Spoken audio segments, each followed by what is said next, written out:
brings joy. Just Yeah, it's been good.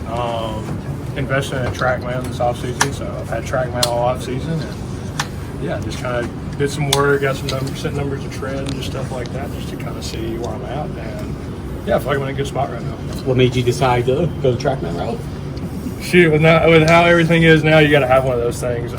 But no, it's just a good tool to have to develop, and I think like I've definitely developed this offseason. And instead of just having the eye test, the eye test is good, but having some numbers to back it up kind of reassures yourself that you're putting in good work. What was the message, I guess, the team sent you going into the offseason that they wanted you to work on, to focus on? I think kind of towards the end, kind of when I was in Jacksonville, and then kind of my last start, the changeup usage started being really a lot better, and then the changeup actually was a lot better. We started getting solid separation off the fastball, so just continue that, and yeah, I feel like everything's really good right now. Kind of, added a two-seamer consistently now, so got some really good separation off the four-seamer, and then some really good separation off the changeup. So.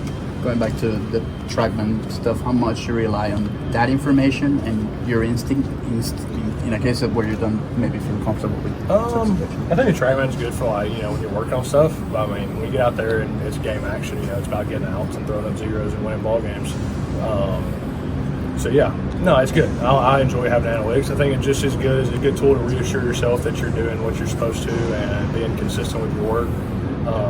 And then obviously if you're consistent with that and you're consistently doing well, you're doing something right. Are the numbers showing what you envisioned them showing, or were there any surprises in some of the data? There's been kind of some surprising things, or things I didn't think I was doing well that I'm doing well, and just kind of putting myself in a bad spot with location.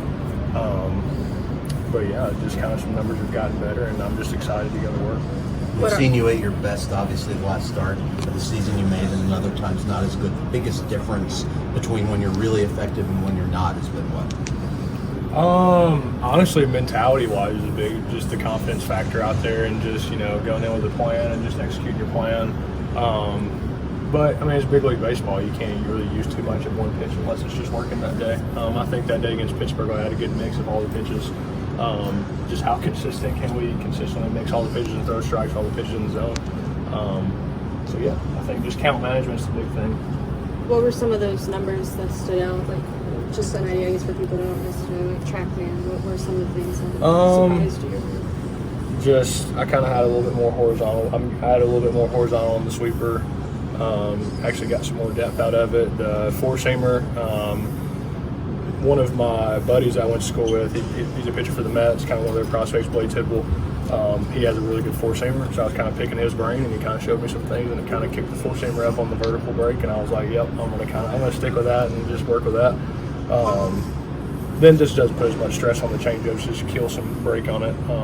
But no, the changeup's gotten really good, just kind of the grip that Mel showed me, and just kind of really working on it. And yeah, I'm just excited to use it.